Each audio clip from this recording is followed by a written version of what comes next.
Mr. Nick Hader, welcome to the Rich Equation podcast, my friend. Pleasure to be here, brother. It's a pleasure to be here. Well, it's a pleasure to have you. I'm excited for this conversation. I've been learning about you, studying you, and I'm excited to get into some different topics. Let's get right into it because I think for me personally, the topic of personal brand, growing your personal brand, having social media presence is something that a lot of people avoid. A lot of people are, self-conscious about. A lot of people don't want to do it. The people that jump in, they go through their own cycles of excitement and motivation, fatigue, exhaustion. What is this feedback loop of I don't even know if I want to do this anymore. It's definitely a long game. So I'm excited to get into it with you and just learn about how we should think about this. And then we have a lot of different topics to talk about. But let's kind of start there because I feel like you're a subject matter expert in this. Right before we started recording, you've mentioned that you've gone through this. I feel like I personally am going through this in launching a brand and getting to a place where I'm like, well, do I still want to do this? Man, like the feedback loop is slow. It's taking a lot of time. So let's start there, but welcome to the show, man. I'm really excited that you're here. Well, absolutely, man. It's a pleasure to be here, and I'm looking forward to chopping it up with you and helping some folks out, man. That's what we're here to do. That's right. That's right. Where do you want to start? Kick it off. I mean, first tell us, why is it important in your perspective to have a personal brand? So I work with a great company here out of Nashville called Brand Builders Group. They're fantastic, and some of the framework and infrastructure that they've put in place has kind of helped. Dude, anytime you get stuck on a journey anywhere, it's usually because you made a wrong turn or you're not clear exactly where you're at in your roadmap. You know what I mean? Right. Where you're at in your journey. So one of the things that they taught us in the very beginning was that at the end of the day, your personal brand is your reputation online. Okay. Yeah. Studies say that 58% of Americans today buy from a brand that has buy from a company that has an established personal brand tied to it. Okay, that's why celebrities get paid to endorse products and so on and so forth, right? But at the end of the day, your personal brand is your results times your reach, right? So what you've accomplished and how many people know that you did it.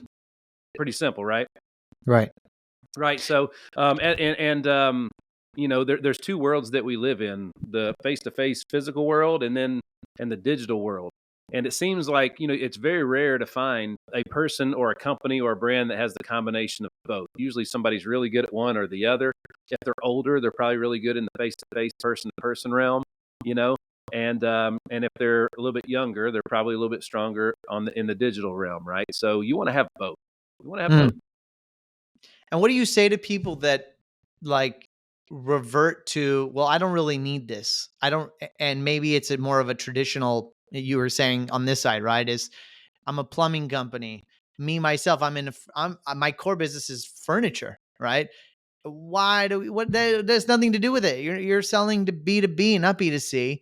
A lot of people avoid that because they don't feel like there's a good fit. I'm trying to debunk that. It's helped me in hiring. It's helped me in building a personality in the company. It's helped me to educate my teams and my customers about who we are and what we do outside of just our products and services. Yeah. So what do you say to that in terms of people that think like, I don't know, man, it has nothing to do with how I grow my business? Well, I would say you have to grow your business through some form of marketing and advertising. Okay. I got my phone in my hand right here. All right. The average person, I don't know whether they're spending 6, 8, 10 hours a day looking at that sucker. Yeah. Too much, right? It's my opinion that if your business ain't on it, you eventually will lose to somebody that is. Period. Right? Because again, here's what I believe. What people see or hear the most amount of times is usually what they trust or what they know, and what they know is usually turns into what they believe. All right. I think what you know is here, what you believe is here. All right. So what you know is in your mind, what you believe is in your heart.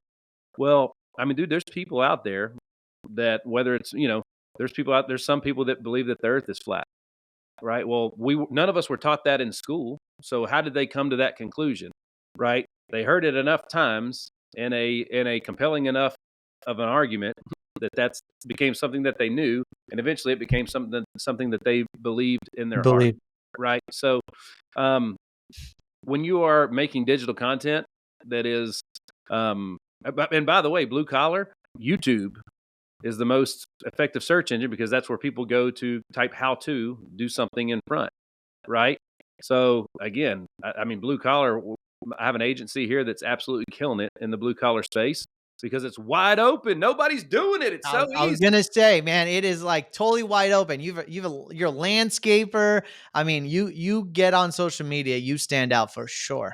Absolutely. If you're good at your work, why would you not want to share it with people? And by the way, anytime somebody sees what you do online, they have a opportunity to share it with somebody else. Like it's one of the greatest forms easiest ways to get a referral because somebody can just say, "Hey man, check this company out. Check out this clip," and just forward it to them. Boom. They're getting Boom. to hear it right from the horse's mouth. It's unbelievably effective. So the people that say we don't need that, well, first of all, are you as big as you can get? Are No, you of where you want to course be not. are you where you want to be at the end of your journey? Right? And if you are, by the way, I would say a company like, I don't know, Coca-Cola or Doritos is probably pretty happy where they sit today, yet they're still spending millions and millions and millions and millions of dollars on commercials and advertising, which at the end of the day, if you see it on your TV, what's the difference in seeing it on your phone? Both of them are a device, both of them are a screen. Hmm. I personally have gone through a lot of ups and downs in terms of my motivation of continuing the personal brand. I think intellectually we can all agree to what you're saying. At least I do. But you go through these ebbs and flows of like, oh man, I don't want to get on, I don't want to record, I don't want to create another post. Yeah. Maybe I lose motivation with my mission. I need to recalibrate my mission. Tell me about your journey in that. So Um, everything, so that, yeah, anytime somebody gets fatigued like that, it always goes to, I feel this, I feel that, I think this, I think that. Well, you know what? You're not buying from you. You're not doing it for you. You're doing it for your customers. So it don't matter how you feel. It don't matter what you like. It don't matter if you like TikTok or not. Do you have customers on there? Do you want customers on there? That's Then right. you need to be on there, right? You got to go where they're at. Okay. So I'm a faith-based guy. I believe that Jesus had disciples, and they were the greatest. They were the greatest leaders, but they were first the greatest followers, and then they were told to go. Right. So, like, dude, you're not doing this stuff for you. You're doing it for other people. So don't make it about you. That's selfish. I love that. Yeah, we have to keep thinking. I mean, you're right, right? Like anything worth doing is not easy, right? And so you got to keep doing it. You got to keep putting in the reps, and it's not about you. If you think about your customer, you think about the person you're trying to help, it does motivate you. So you're spot on there. Yeah, I mean, just think about it, man. Like the greatest brands, the greatest companies, the most influential people on earth, right? Like, dude, let's take The Rock. Okay, well, dude, he's going to be in movies. He's going to be on the Tonight Show. He's doing all these things. But would all of the companies that he's touched be as big as they are without his, you know, 400 million followers on Instagram or whatever it is? You know what I mean? Like, dude, that's unbelievable power.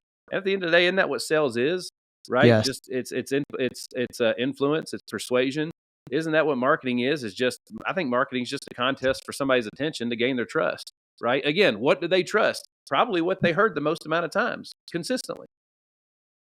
Yeah, and the other powerful thing about today is that you can reach customers geographically you otherwise would have never been able to reach, No doubt. especially No in doubt. digital, right? Yeah. It's endless and it's only getting bigger, you know? So Yeah. I would tell everybody if you're not doing it yet, I'd say you're not late, but you know, you will be soon, you know, like Yeah. I mean, when you just go back 2 or 3 years and think of the evolution of video, you know, I know my Instagram feed 3 years ago was still mostly static images. Now it's all video with a few static images mixed in, right? So, and check this out.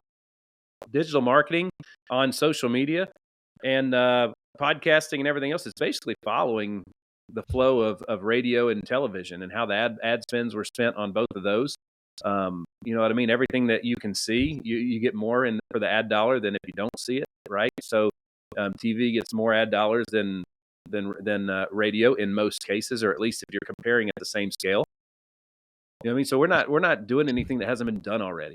It's already been done for about 100 years, give or take. You talked about faith, and one of the things that I see a lot today is that the circles we live in have less and less faith in them. We lack community now.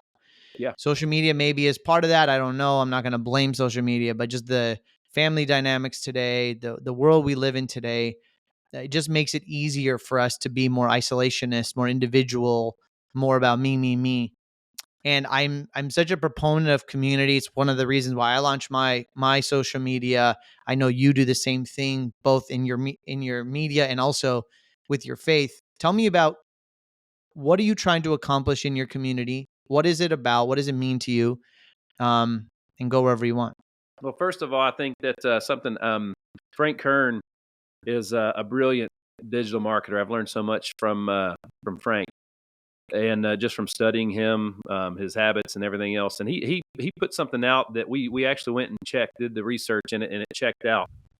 And he basically has a formula that we use every day, and it's goodwill plus offers times frequency equals money. And what that means is when I when I take the time to make a clip and post it out there for free, that's goodwill, right? It's for you, right? And then embedded in that clip is going to be all these subtle little offers, right? Like DM me this word for this, or like and subscribe for more, whatever it may be. There's going to be some offers in there and a call to action.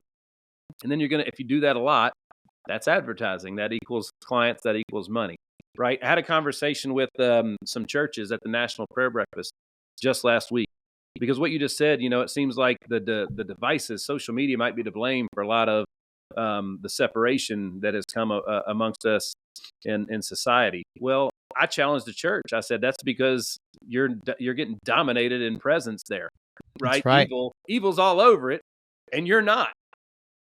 Right? Pretty simple. Yeah, you're not competing. You're not competing. You're not competing, not in that space. And this is a space that literally billions of people are on, and you choose not to be there. And I was like, nobody can tell me why. You know what I mean? It's just not a part of their business model. We'll change, adapt. You know what I mean? Go. The problem is in the church, it's because most of the churches, who funds those churches? Well, it's not the young people. They don't have any money yet. It's the older generation that was kind of like, I was pre-internet, but I'm also in the internet. You know what I mean? I'm that hybrid of both. I'm 43 years old, but everybody that's 10 years older than me, those are the people that are carrying the church financially usually. And they grew up in a world without internet, and they still don't totally get it, and that they don't totally believe in it. Right. So that's the problem. They're losing. The decision makers of the church are making decisions based on what they know, not based on where their audience truly is. And do they admit that they're losing? Yeah. That attention? Yeah, they do. Wow. They don't admit they're so the big church is not losing. It's the little church, lowercase c, right? The individual churches themselves, right? So some of them are doing it pretty well, but most of them are not. Like, check this out. So let's say there's a congregation of 300. Okay. Well, first of all, if the church, like literally the church could do exactly what keynote speakers do in podcasters. A podcaster will take an episode and then turn it into 10 clips to promote the episode, right? Well, literally, there's a 30 to 45-minute sermon happening every Sunday, right? It's content central. That you could turn into clips. You can turn it into clips. And then check this out. What if the pastor said, hey, guys, everybody get out your phone right now? That's unheard of in a church. I want everybody to go to the newest clip that just got uploaded to our Instagram, and I want you to repost it, share it, and then I want you to think of 3 people that need to hear that, and just text it to them. So powerful. 300 people did that times 3, that's 900 touches times all the ones that the shares would get. And it's that simple. Yet we're not doing that. Like it's simple little action that's just not being taken. Well, they need to hear this podcast because it's not about them. Exactly. I was having a conversation with a friend last couple of days ago about, he grew up atheist and he now has found faith, and he's like, and he's in tech, actually, ironically, he's in tech, and he's like, I just never had the reason, didn't grow up that way. And social media or the way that people live today, it just pushes you away from faith almost. It's like you don't need it. But if you are connected and in tune, you realize that there's something big missing.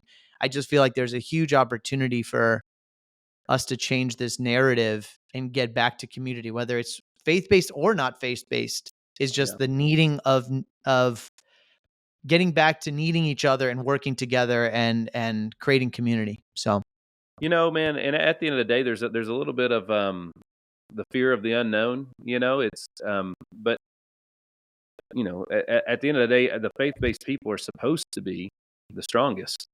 They're supposed to be the They're most supposed to be. courageous. They're supposed to be the bravest. And if they're not, I would say, man, we got some work to do on your faith. And whatever you're doing to feed your faith, it ain't good enough. And you might want to look at a different outlet. You know what I mean? Yeah. You might want to surround yourself with different people. How do you So surround again, yourself? How do you intentionally surround yourself with the right people? How do you think through that? well, first of all, like go back to the girl that you wanted to date in school. Well, first of all, you gotta establish some context. You got to get in the same room, and then you got to have a conversation, and eventually you got to make an offer. You know what I mean? So, but you got to identify who it is that you want to be in the room with first. Okay, so anybody that's doing something better than you in your space, that should be somebody that you want to get time with. That was actually the reason that Brad Lee got me to start a podcast, talked me into it. He was like, isn't there people that you want to have coffee with or hang out with that you can't get in the same room with? Because it's like, why would they want to do business with whatever you're doing right now or hang out with somebody that's doing what you're doing right now? You got nothing in common. And I was like, yeah. He was like, well, if you had a podcast, you could say, hey, I got a reason to call you and a reason to hang out with you for an hour. That's right. Just like this. That's exactly right. So the podcast is the number one networking tool in my tool belt, and it should be most other people's as well. But, again, whatever reasons they got to keep them from starting, those limitations, they're just, at the end of the day, they're kind of just excuses. And the craziest thing is those people will sit there and fight for those excuses, or they would try to justify all the limitations that's holding them back instead of taking them head on, being courageous, and going out there and trying to do something that maybe that's never been done before, or importantly, doing it for other people, because that's where you find your courage is in. Like that's, Yeah. I believe you find God in other people, right? So when you're looking for God, you'll see it in other people. You'll see Him in other people. So I want to be all you see on here. That's the goal. When that happens, I know the team's doing a good job. I love that. I totally agree. What are some of the big mountains you're trying to climb right now? What are the challenges you're facing? What are you trying to learn? Where are you in your journey in terms of what's ahead of you, and what are you struggling with? Man, we're always struggling with something, because if you're not trying enough new things, you're not challenging yourself enough. It's kind of like if you're working out and your workout's really, really easy, you're probably not lifting enough weights or doing enough reps. You're doing it to push yourself and to grow. And by the way, they're called growing pains. It always hurts, and change is inevitable, but the growth part is optional. All right. Change is going to happen in life, but whether you grow or not, it's up to you. I believe income's the outcome and not the objective. Right. So you build a business to help people first and provide value and solve a problem. And then you'll get paid based on the size of the problem that you solve and how many problems you actually do solve. But what my biggest struggles right now is I learned something about myself every year. I learned something about myself as a professional athlete. My goal was always to play professional baseball, right? Which I accomplished. I didn't make a living playing professional baseball, and I did not make a career and retire in the major leagues. I did not play for my favorite team. I realized that I wasn't good at setting goals. My goals weren't good enough. They weren't precise enough. The best They weren't shot is the one specific that enough. that's right. The best shot is the one that hits the smallest target. You know what I mean? My target was too vague, right? So I did everything I accomplished to set out to accomplish in baseball. Had I been a better goal setter, who knows where I would have went, right? And then the other thing I figured about myself was the word commitment. So I would always, every year, this is going to be the year I get back into playing shape. I got a son. We work out together, and I'm gonna get the abs dialed back in. I'm gonna get stronger than ever. I'm gonna be faster, more flexible. All those things. And my diet's gonna be super clean. I'm gonna be crazy disciplined. And then I would get about 80% of the way there, and I think, man, this feels pretty good. My clothes fit all right. I look okay. That's good enough. That's good enough syndrome. Good enough. And I would stop at 80% all the time. And it was my faith that taught me how to push through to get to that 100% and keep moving that 100% milestone further down the road. So I kept having something to try to attract, right? I don't like to chase anything. If you're chasing something, it's running from you. I like to attract things, right? So I was trying to attract better results in the weight room, better results in my faith, more clients, better relationships. I was trying to attract those things rather than chase them. Does that make sense? Kind of. Go deeper. So if you're chasing something that's running, if you're chasing $1, anything that you chase is going away from you, right? Wouldn't you rather attract it? I don't want to chase the girl. I want to attract the girl. So if Mm-hmm. I find out things about the girl, I can do things myself that might attract her to me and draw attention to me rather Mm. than make it all about me and just wave my hands up and hey, I'm over here, right? Maybe I might want to find out what song she likes, and then boom, it's playing on the radio in the background when I walk up and introduce myself or something like that. Or, hey, you like this song? I really love this song. See, it's attraction versus chasing. You know what I Mm. mean? Yeah. So how do you give me some specifics on how you do that in terms of health, maybe even mindset, maybe even business? I find a lot of my drive through others. I don't like to do a lot of things alone. I like to have accountability partners, people that rely on me. My dad taught me that. I love Um, that. I agree with that totally. yeah, my dad taught me that when we were younger. To this day, my dad still works out with the same guy he's been working out with for 30 years, and it's because he says if Rick wasn't there, there's been a lot of times where I probably would have found something else to do or a reason not to go. But because he's going to be there, I go. Right. And I've found that in my son. And I know that I'm also that person for my son. I work out every day with my 14-year-old, and we've been doing that since he was 10 years old. Okay. Mm, I that's buy awesome. weights and we work out in our garage, dude. It ain't nice. Yeah, it There's no doesn't have to be AC. doesn't have to be glamorous, right? I don't want it to be because I'm training him to be tough, dude. And you don't control the elements in which you play at all times, right? In the world of baseball, I didn't control the weather. It was hot. It was cold. It rained. Right? I didn't control that. So I trained in the elements that I played in, right? So it's in Nashville, it gets really cold in the wintertime, and we just went through a crazy freeze where it was literally like 5 and 6 degrees in the garage where my son and I work out. It hurt. And guess what? Shirts come off, baby. It doesn't matter. That's the way we do it. It was brutal. It hurt. But man, you talk about feeling like you accomplished something when you were done. I woke up every day and we did that first thing and felt like we had whooped the days behind before we'd ever started. We had Before momentum. anything even right, before anything else happened, you made the most important choice of the day. I love that. Absolutely. Absolutely. And you're instilling in him regimen, routine, consistency, get your butt up even when it's hard. No So doubt. powerful. No So doubt, man. powerful. Like motivation gets you started, but you're not always motivated. Things Yeah, it happen. goes back to what we were talking about in terms of social media, right? It's like it's the consistency, it's the hard stuff. It's That's when you right. don't want to do it is when you need to. That's right. The discipline is everything. But guess what? Everything that you're good at is a skill, including being consistent. Right? And everybody's consistent, even if they're not. They're consistently inconsistent. You know what I mean? Everybody's got momentum. Which way's your momentum going? I've been broke and it was hard, and I've had a lot of money and it was hard. I choose that hard. I choose having a lot of money. That's the hard I choose. Right? Life's difficult, man. Right? You're always taking on new things. The whole world is competitive. It's a competitive environment. There's somebody that wants what you have and can do what you do, and they may be better at it. Right? But if you're always moving forward, and I believe in relationships, I believe in the customer experience.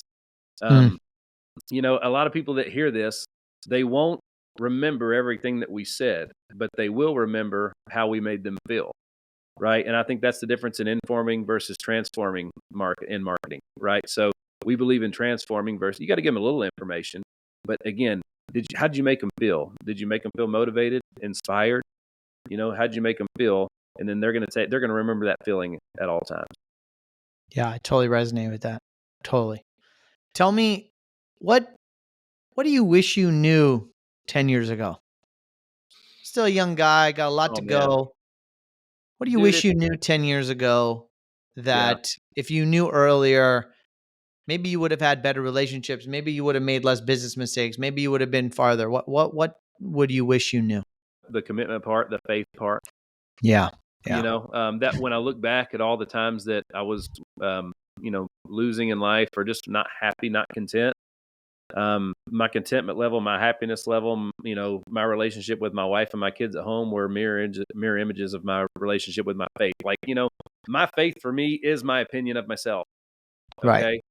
Right. That's, when people say help yourself, personal development, for me, that's my faith.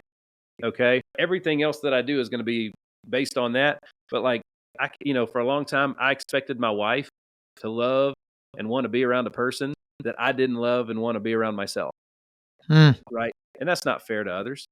You know what I mean? So if you want people to treat you a certain way and feel a certain way about you, well, if you can't do that on your own, why would you ask them to do that if you can't do it? yeah.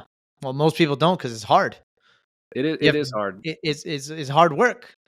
That's right. That's right. And that's what makes it worth it. If it was easy, you wouldn't appreciate it. That's how I know that, that's why I can feed my faith, because like I know that there's evil, which means there's good. You wouldn't recognize light without dark, you know? Right.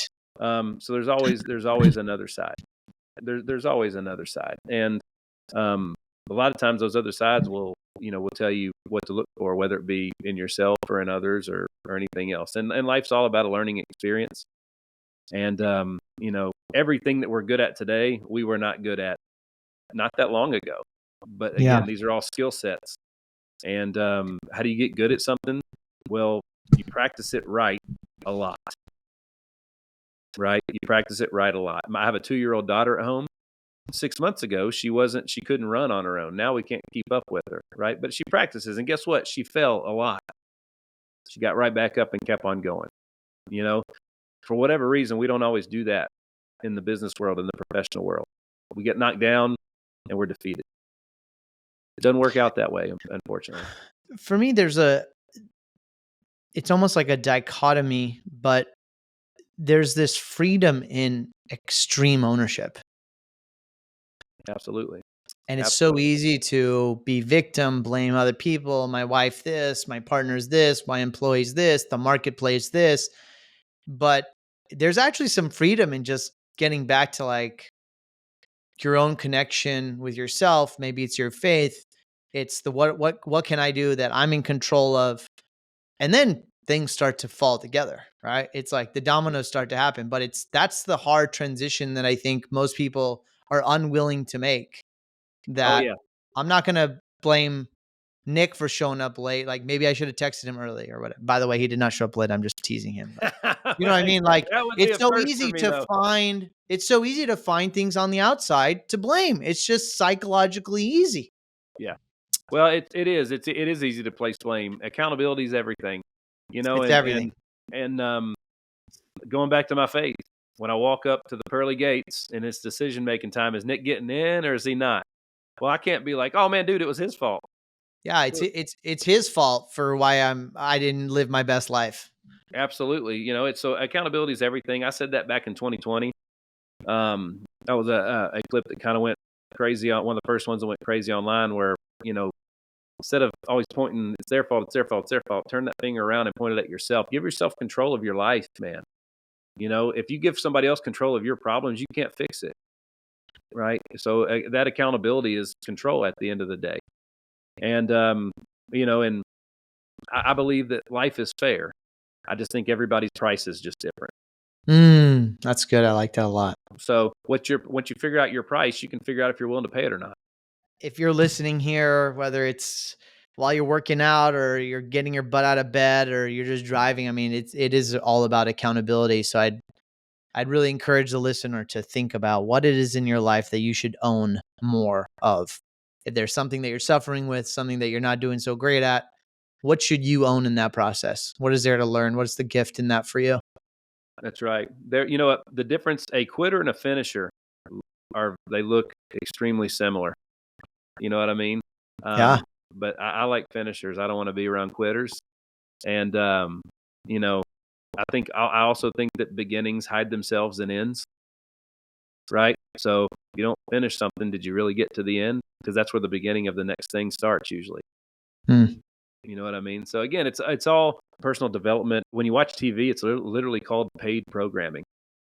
Right? So what are you like? How much time are you consuming of those things, and what are you consuming? There was a show that my wife wanted to watch the other night. It was a little bit dark, and there's a lot of darkness. We're consumed with dark. And I told her, I was just like, man, like, can we find something a little bit more lighthearted here? Like, I just feel like I'm just consumed with dark all the time. And like, let me give myself a chance here, like for some balance. So if there's 2 hours of bad, let's at least give ourselves 2 hours of good so we can have a level playing field here, so the good has an opportunity to win. So, again, it's paid programming. Pay attention to what the people that are putting stuff in front of you are doing. And the person that's got the solution, if were they also the cause of the problem, that's also something to keep in mind. So if you work, the companies you work with and whatever else, did they cause the problem that they're the solution for? Because that's pretty strategic if you ask me. Powerful. What is your biggest fear, Nick? My biggest fear? It's a good question. And I don't focus on fear very often, so I'm going to need to think about that for a minute. I'm scared to fail every single day, but it doesn't stop what we're doing. I'm scared I fear not making it home for my wife and kids. I fear them being in a situation that I didn't prepare them for. I don't fear not getting to the next place when I'm done here on earth because of my faith. So I don't fear a lot just because I feed my faith rather than my fear.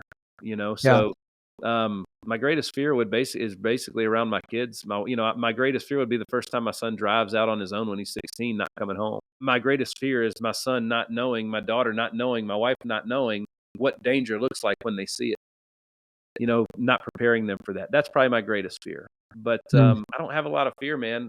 Just because, again, feed your faith. You got to feed your faith. I love that. I mean, I think we have very similar fears, actually, because I think for me, it is a fear of, I mean, obviously, fear is not what's driving you, but there's something there that's almost motivating you to be your best self, protect your family, instill in them the values that you want them to know. For me, a really strong fear is like a fear that I didn't put it all on the table. That's it. Right. Like, we don't know how much time we got. Yeah. I'm not scared to die. It's happening. It's happening.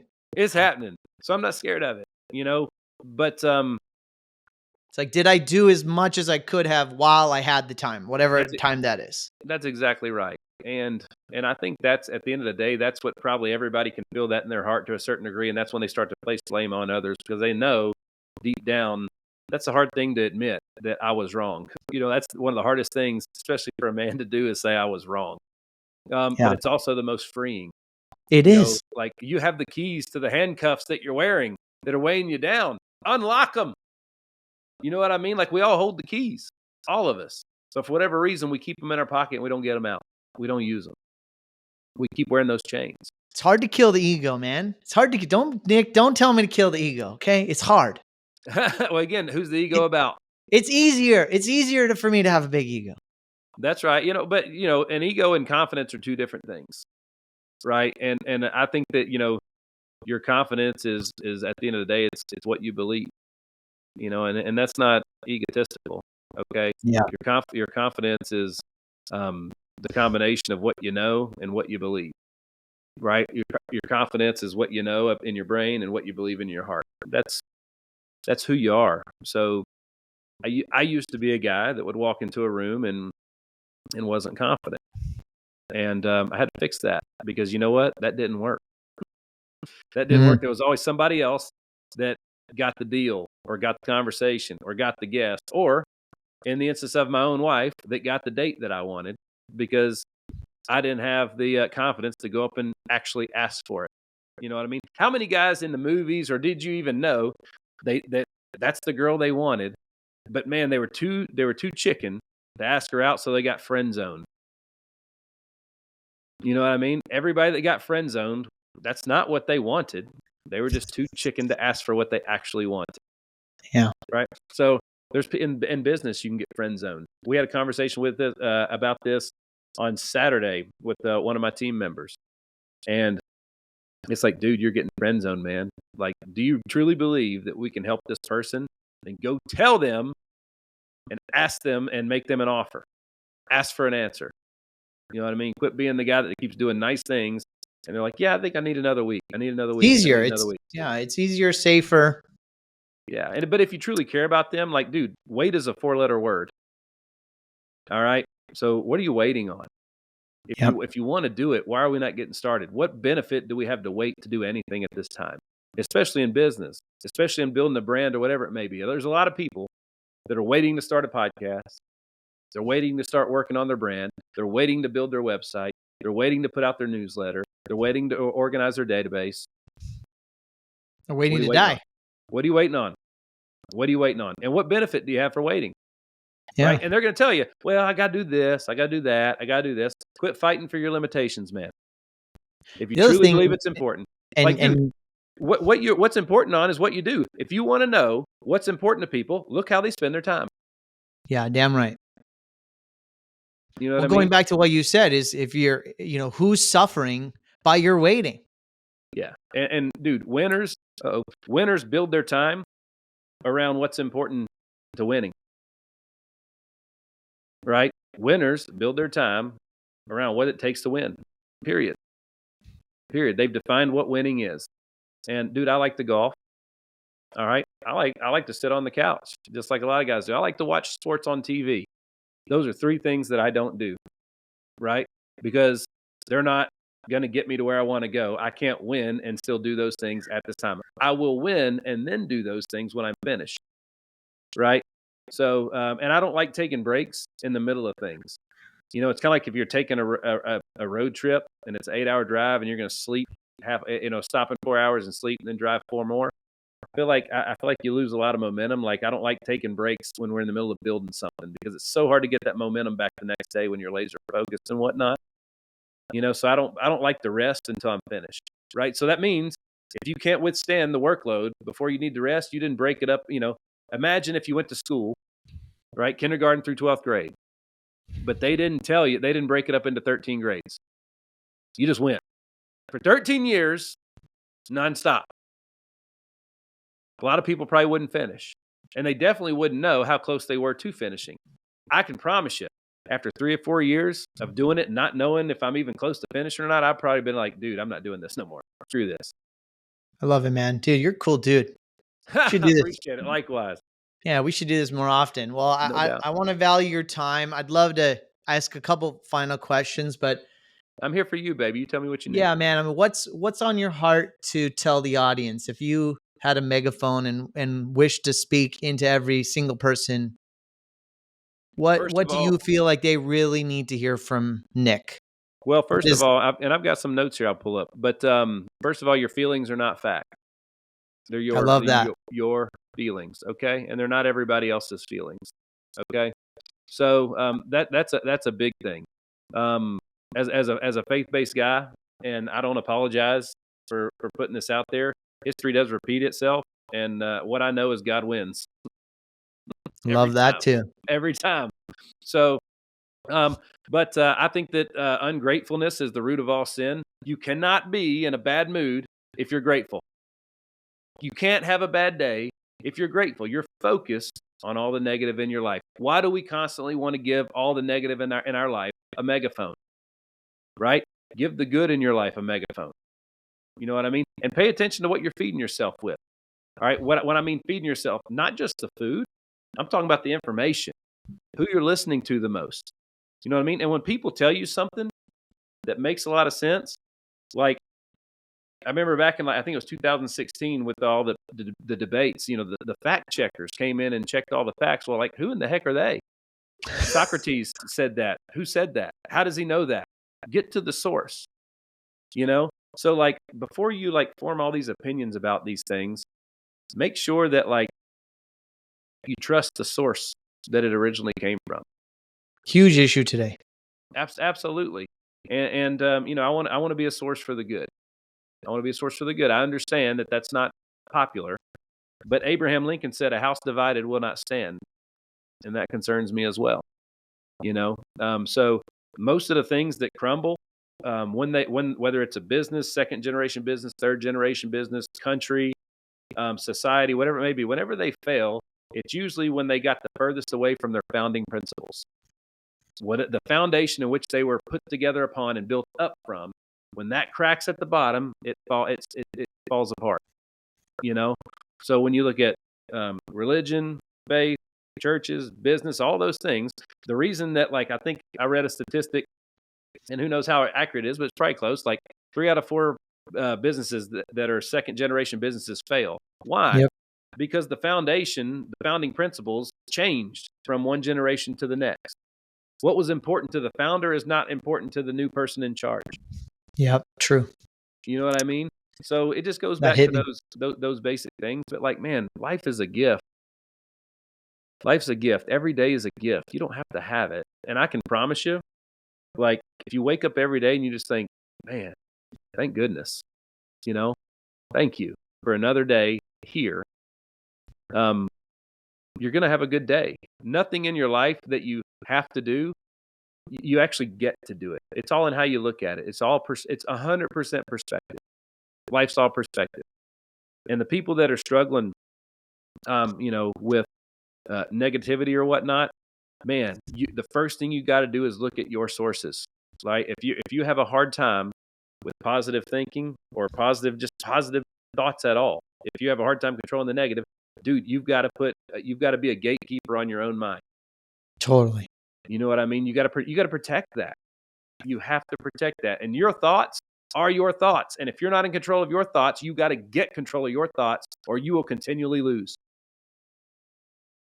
That'd be the biggest thing today, man. I'm pumped, baby. Get me out of here. I'm ready to go. Well, you know what else?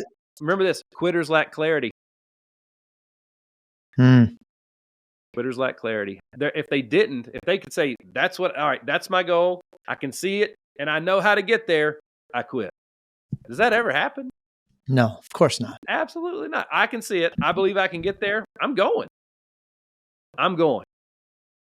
Well, this is why I do this. I mean, think about what just happened. Like, I got the best value ever, right?